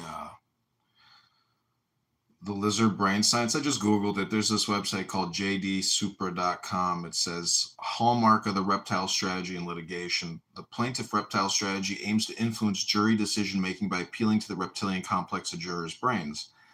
That is, plaintiff counsel uses tactics to activate jurors' survival instincts in hopes that they will make decisions based on instinct, fear, rather than logic and reasoning. While there are several tactics that Keenan and Ball recommend, the keystone of their strategy is to focus on danger and community safety. Establish danger to community. One of the most important concepts of the reptile approach is the concept of the safety rule. A safety rule is a universal principle of how people should behave. A doctor must not needlessly endanger a patient. A plaintiff attorney who's using the reptile approach will point out to jurors a general safety rule, get defense witnesses to agree with the rule, demonstrate to jurors how the defendant broke the safety rule, and suggest that breaking the rule puts the entire community at risk, thereby awakening the reptile brain in the juror. Keenan and Ball illustrate this concept with the phrase, safety rule plus danger equals reptile. Jury has the power to improve the community's safety. Showing the danger is only the first step. The second step is convincing jurors that they have the power to reduce or eliminate the danger. In fact, another aspect of the reptile strategy is convincing jurors that they are the only ones with that power, and that they should exercise that power by finding in favor of the plaintiff and awarding a large amount of monetary damages. In essence, the reptile approach subtly suggests to jurors that they should award compensatory damages to punish the defendant and deter others. Attorneys using the strategy may even suggest that without a proper verdict and an appropriate punishment, the danger to the community will actually be increased. The impact of the reptile brain approach on a jury. This approach is essentially effective in product liability, transportation accidents, medical malpractice, and environmental contamination cases. The sequence begins in depositions, carries over to the trial, from voir dire to closing argument. In his article on the reptile approach, David Marshall describes some of the deposition questions posed by plaintiff attorney to a representative for a defendant car manufacturer. Does the defendant agree that the car manufacturers must make vehicles that are free from defects in materials and workmanship? So the defendant agrees that if a car manufacturer makes a vehicle that has a defect in materials or workmanship and someone is injured because of that defect, then the car manufacturer is responsible for the harms and losses caused? Does the defendant agree with the statement that car manufacturers must make their vehicles so they operate the way the manufacturer represents they will operate? And if a vehicle does not operate in the way in which it is presented it will operate and a person is injured, then the car manufacturer is responsible for the harm caused to that person, isn't it? The questions are posed in such a way as to make the witness appear foolish if he or she does not agree with the premise.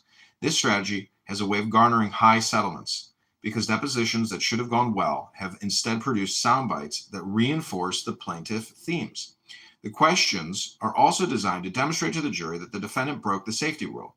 By showing the rule broken, the theory is that the jurors will feel vulnerable, and in order to reduce that danger risk, they will send a proper message to stop this behavior going forward. Preparing witnesses who you believe will be subject to the reptile approach is essential to avoid providing such damaging testimony. Countering the reptile approach. As a theory of human decision-making and brain development, the reptile approach lacks scientific support. However, the strength of the approach lies not in its scientific validity, but in the way that it shifts the focus of the trial from the individual plaintiff to the jurors themselves. The strategy behind the reptile approach appeals to the human's innate selfishness, to the extent that most jurors implicitly ask themselves, how does this trial affect me? The reptile approach offers them an answer. The defendant's behavior affects the juror by threatening his or her family or community. There are several ways the defense can counter the reptile approach. Remember, we are not reptiles. Even if we accept that the brains of humans evolved in the way the authors contend, the fact remains that human brains did evolve. Our brains have other areas that grant us greater cognitive abilities than our lizard forebears. Oh my God, really? The reptile strategy deliberately ignores these other parts of our brain, the parts that control our logic and reasoning and makes us distinctly human. One of the approaches for countering the reptile approach is to invoke the non-reptilian areas of jurors' brains, emphasize the details of a case. Refocus to this plaintiff in this case, show a defendant's behavior did not violate a safety rule, fight fire with fire. Conclusion. Simply put, we are not reptiles.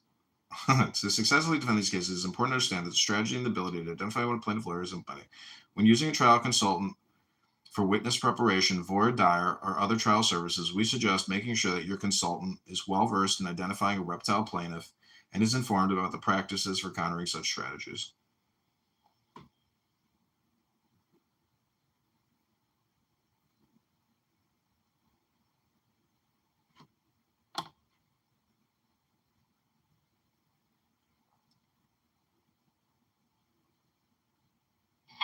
I gotta say, I think Facebook's Little Red Book had more powerful hypnosis. That's all, better. Okay, I'm going to message this link. I'm going to put it on X.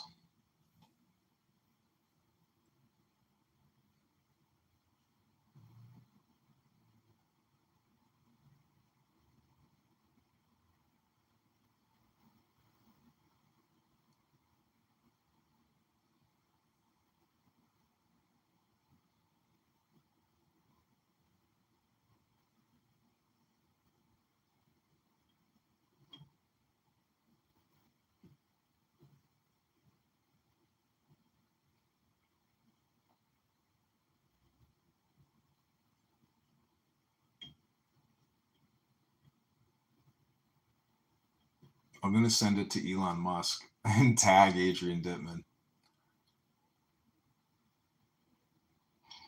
Adrian Dittmann is 100% Elon Musk. I know. 100%. 100%, I know. Yeah. It's just reliability reasons, though. Like, he can say whatever he wants on that account, and he's, and it's like, it won't really come back to him, even though it's 100% him. Well, he knows what I've been doing, and he called me like his historian. He said we have some freak show that records every single conversation. It was very funny.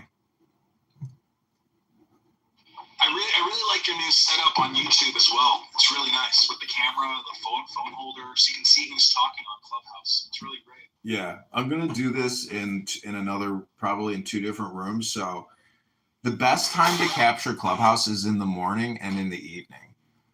In the morning, everybody's like getting their dopamine fill, and then in the evening, everybody's doing their like dopamine outpouring. And so really, like 2 to 3 hours a day is all you need to like film great content off this app. And then you have Elon Musk, who goes live almost every night from 8 p.m. to like fucking 2 in the morning. But when Elon gets on, his energy is super high for like the first hour, and then it totally tapers off and he shuts the fuck up. So this really is a talk therapy app. People are getting high. This app is indeed an advanced medical device technology company that provides its users the talk therapy that they need. Like, my mom just called me this morning because she wanted to get her talk therapy in again. I come on Clubhouse and do it here. Doing it on an app like this is being polite. Doing it in the real world and talking people's ears off for an hour in the morning is called ruining somebody else's life. There's this club here. There's this house, right? It's called Dr. Dopamine's whatever. And it's like 100% true. Like, they're getting their dopamine hit. Yeah.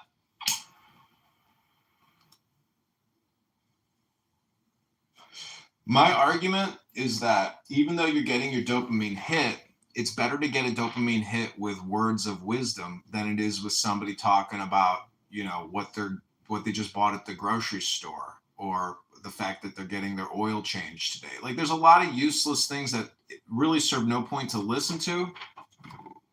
Anyway, Zach, do you want to read some Tanya, or do you want to hear some Paramahansa Yogananda? Little Red Book. I can't read at the moment.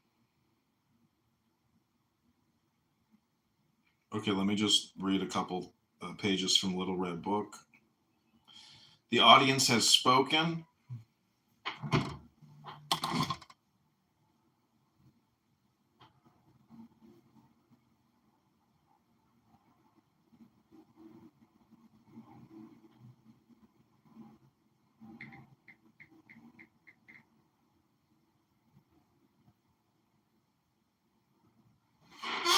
Let's see, what is the name of this? Art Gallery Wow is the name of Joy's burner X account.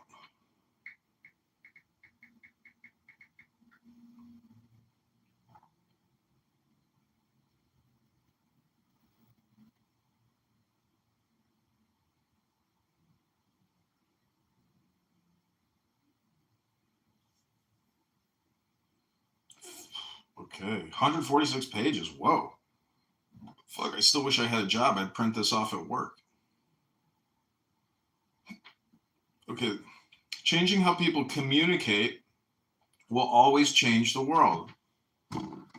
Changing how ideas spread changes how society functions, changes how people speak, changes how people live, changes how people tell stories, changes how people fall in love, changes who people consider friends, changes who people consider strangers, changes what being alone means.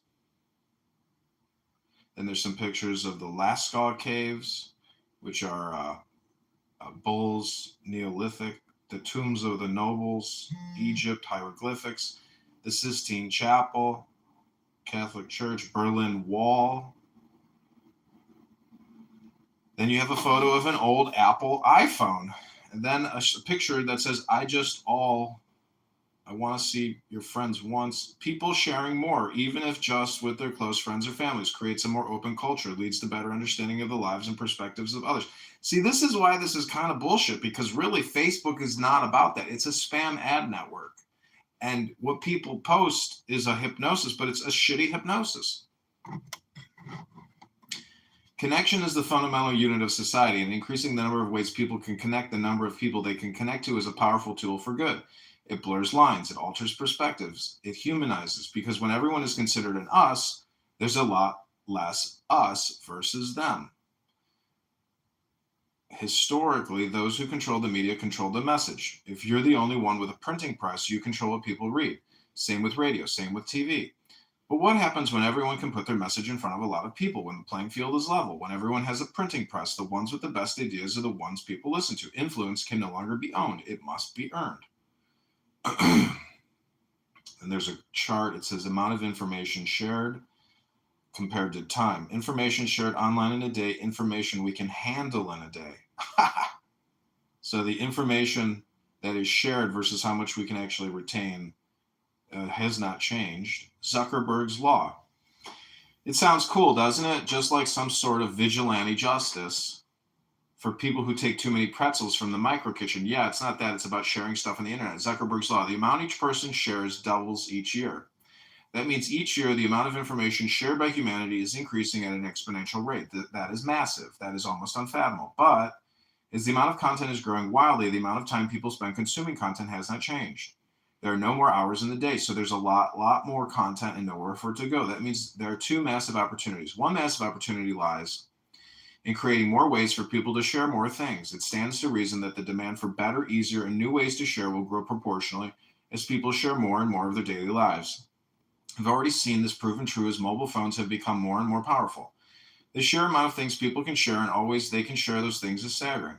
The second massive opportunity lies in figuring out how to deliver this huge amount of new information to the right people in the right ways, giving people things they are interested in ways they can understand and consume quickly. And historically, that's what friends are for. There's always been way more information in the world than time to consume it. Human networks evolved naturally as a way to help sort through it. That's why we're drawn to friends with similar interests. Our friends are our news sources as well as our filters. They bring us stories that interest us because our interests are similar. The digital world isn't that much different. There's just a lot more information to sort through and a lot more friends talking at once. But we believe that personal connections and social networks will always be key to both enabling people to share more of their lives and allowing them to get more valuable information from this massive data. Again, this statement says, but we believe. Listen, you can go to the Buddhists sitting in Tibet citing mantras and they will laugh at Facebook. They'll say that's not the real world. And it's not. That's the problem. It's a mass communication hypnosis. It's a psyop. And it's all to deliver advertisements to you. It's a spam ad network. And what people post is irrelevant. It's totally useless. It doesn't expand consciousness, which in itself is like either a petty game or it's a useful tool. But listen to this. This is Dr. Jordan Shaw yesterday talking about a beautiful bubble bath wine story. It's got 64 views. And falling behind. We should complain. Boycott OnlyFans. So, not the kind of rhetoric that will get you into bathtubs or popping. Hey, you know, she's for sure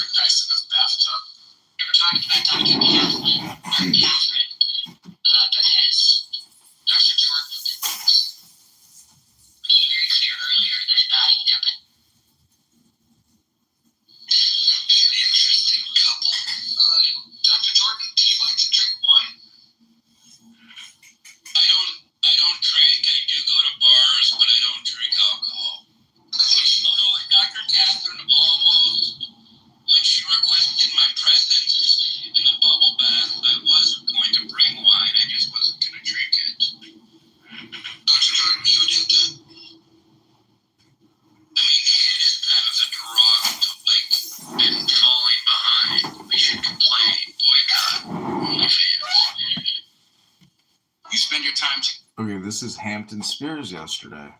I'm giving you examples of useless discourse on this app. Also, I got Thugga Biden on camera, which was really awesome. This is Hampton Spears. Yes. Oh my God, my Hampton Spears videos are going viral. Officially, I'm just giving you advice.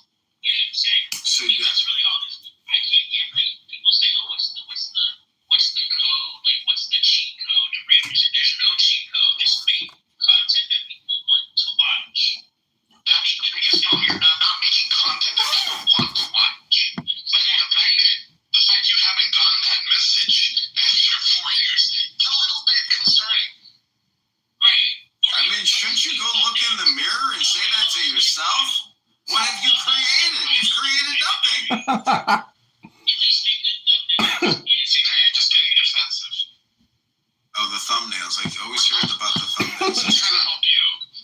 The thumbnails is like, that just is extra work that you're just like, it's not working, brother. Like, what are you doing? What was that short that you did, Edmund, where you were saying, please follow me? Yeah, that one. I mean, you know, Edmund, that I have hundreds of thousands of views. But, like, officially, I'm just giving you Yeah, Conceptista has so many views.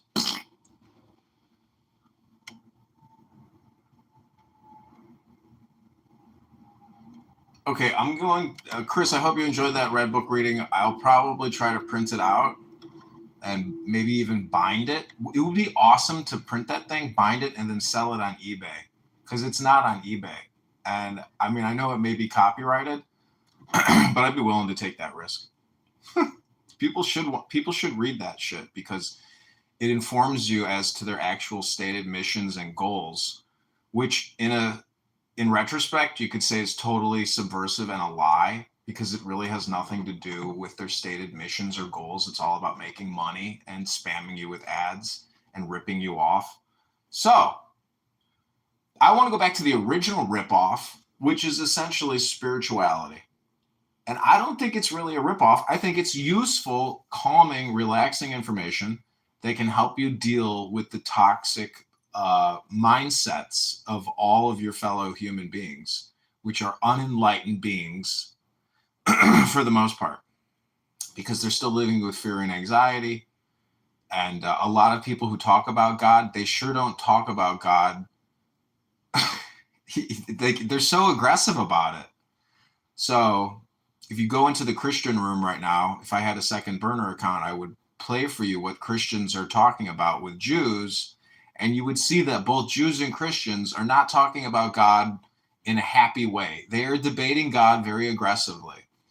And that's why I think using a hypnosis script is a very useful tool in communication, especially on this app.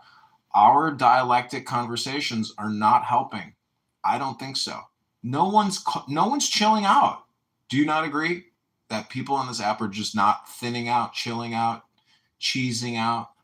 They're just maintaining their patterns and getting angry and getting their dopamine feedback loop. So I know we've discussed this at length. So let us continue on. We are now live on YouTube. This is a new recording. This is Metaphysical Meditations by Paramahansa Yogananda. Never lose hope. If you have given up hope of ever being happy, cheer up.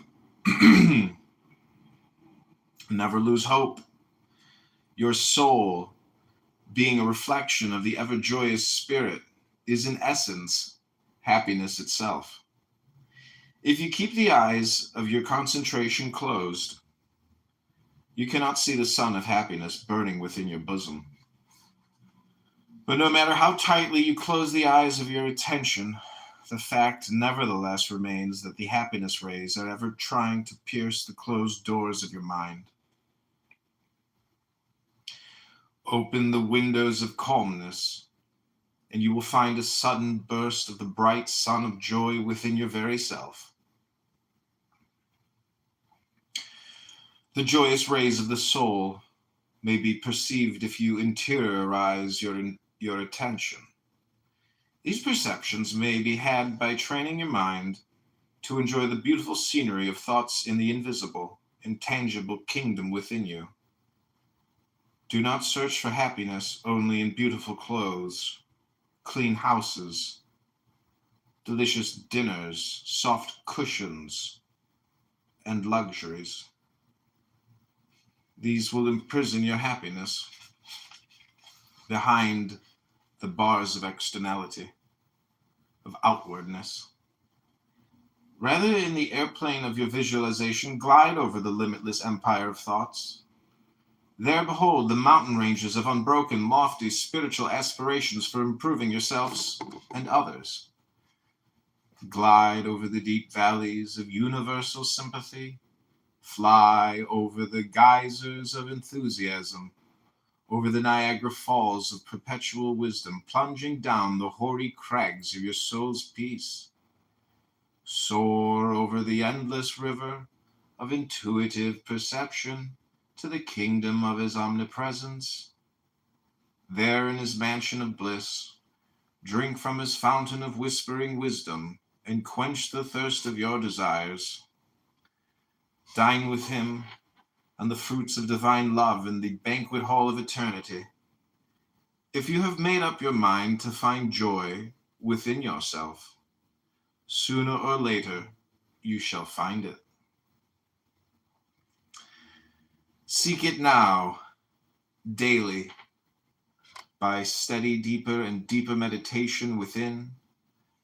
Make a true effort to go within, and you will find there your longed-for happiness. Okay, this is Metaphysical Meditations, The Light of Smiles. Invite people to the room if you're enjoying this meditation. Click that little button, click that little icon, and click add. Here we go, The Light of Smiles. Meditate, dwell on, and practice this daily. I will light the match of smiles. My gloom veil will disappear. I shall behold my soul in the light of my smiles, hidden behind the accumulated darkness of ages. When I find myself, I shall race through all hearts with the torch of my soul smiles. My heart will smile first, then my eyes and my face. Every body part will shine in the light of smiles. I will run amid the thickets of melancholy hearts and make a bonfire of all sorrows. I am the irresistible fire of smiles. I will fan myself with the breeze of God joy and blaze my way through the darkness of all minds. My smiles will convey his smiles, and whoever meets me will catch a whiff of my divine joy. I will carry fragrant, purifying torches of smiles for all hearts. I will help weeping ones to smile by smiling myself even when it is difficult.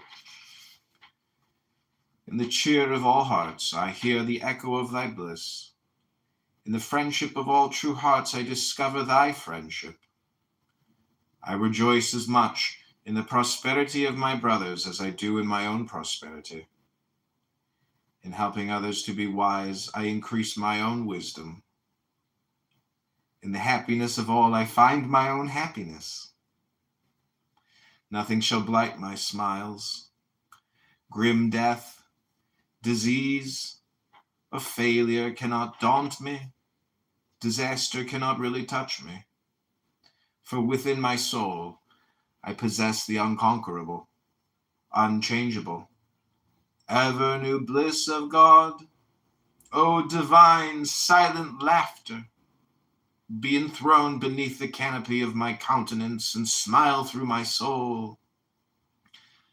I will try to be a joy billionaire, finding my wealth in the coin of thy realm. Ever new bliss. Thus I shall satisfy my need for spiritual and material prosperity at the same time. Welcome to the show, Danelle.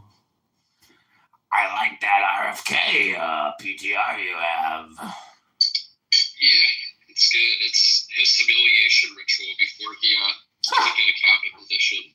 I feel bad for him. They're putting adenosine in the water, and they're putting lithium in the water. The red dye's a cause of autism. There's a fluoride in the water. There's mercury in the vaccines. We're going to get rid of all of it. We're going to clean it up. Head to toe, toe to head, top to bottom, bottom to top. And Augustus, I'm going to take Augustus to the White House, and he's going to be my meme maker.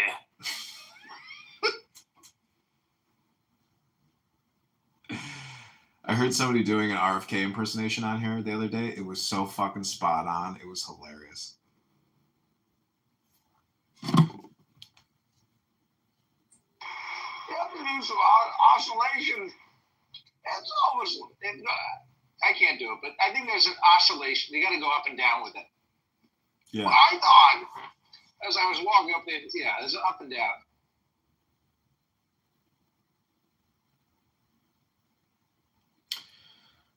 Chris, I'm reading this Little Red Book, and man, I gotta tell you, it's interesting, but at the same time, it's propaganda.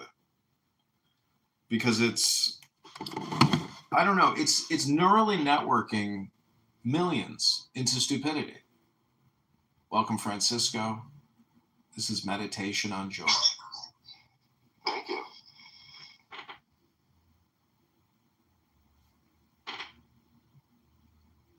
We are a cult of rejectionists and situationalists. We are refusing to continue the Clubhouse dance of stupidity. We are here gathered together to meditate on joy. And we are doing that through what are called books. Book! Didn't the ancients used to write them, right? That they were something that people still use, rely upon regularly. Book! I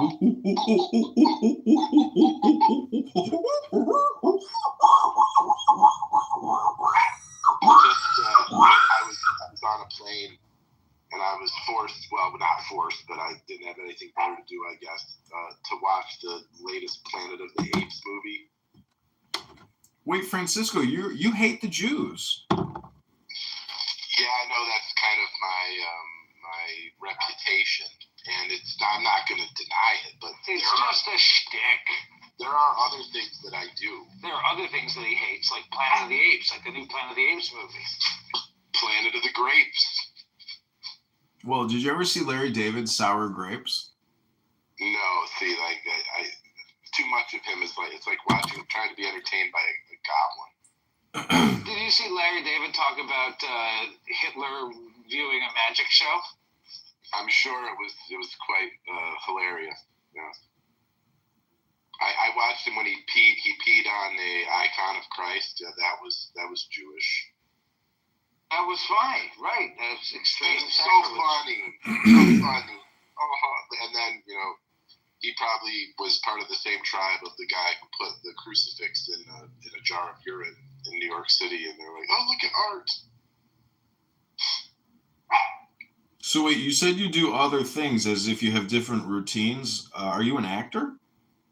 Correct. Yes, a method actor. I try to get into the mind of the character from American History X, but sometimes when I'm in a dark place, I go to Michael Rappaport Higher Learning.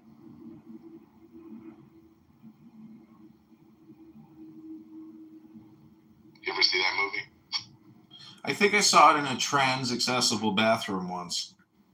That's a good place to see it with your fellow subhumans.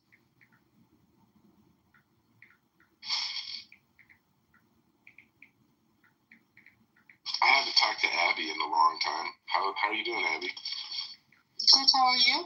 Have you been clipped or something? No, but I'm sure that the time is coming. It seems like the app has become more philo-Semitic. At one point, it was tipping like back at the height of the Kanye aftermath. It was like, yeah. But it's not that way anymore. Like the empire has struck back.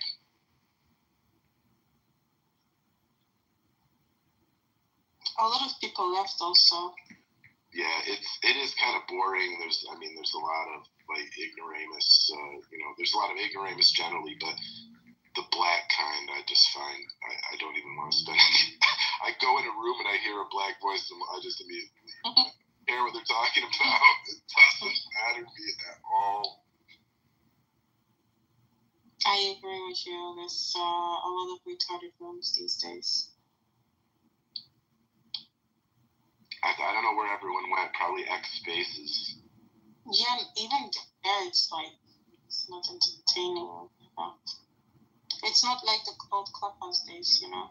Yeah, when at the pandemic, right, there was a lot of different people and actual intelligence. But now people are like, we'll just we'll experience real life. We don't need. I'm happy for them. I bet real life is much more fun though. Absolutely, it is. More fulfilling. I can unequivocally attest to that. I bear witness to the truth of that statement. But you came back, so what made you come back? Yeah, boredom, and you're just sitting here, and I wonder what's going on Clubhouse. I don't have, no one's reacting to my Twitter posts, and my Telegram groups. They're people are ignoring me, so I'm like, where can a narcissist go to be the center stage? Clubhouse it is. Yes, exactly. Welcome. Thank you. So you're gonna go to Iceland again? You're gonna go back to Iceland? Oh my gosh, you didn't forget? No, I'm so jealous. Like, I want to go to Iceland and live among like 99.9% white people, and they're all uncircumcised. Yeah, but these people are not like you. No, of course not. Yeah, I'm like. Right, but they are totally different. All right, I've got one for Francisco. I've got a message for you, Francisco, upon your return to Clubhouse. Okay. My message to you is, come on in. Welcome to my wormy hell. The music grinds off key. Fish eyes watch from the walls. This is where the last happy shot was fired. The mind snaps closed like a mind snapping closed. We need to discover a new will and a new way. We're stuck here now, listening to the laughter of the gods. My temples ache with the fact of the facts. I get up, move about, scratch myself. I'm a pawn.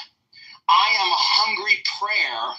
My wormy hell welcomes you. Hello there, Francisco. Come in, come on in. Plenty of room here for us all, sucker.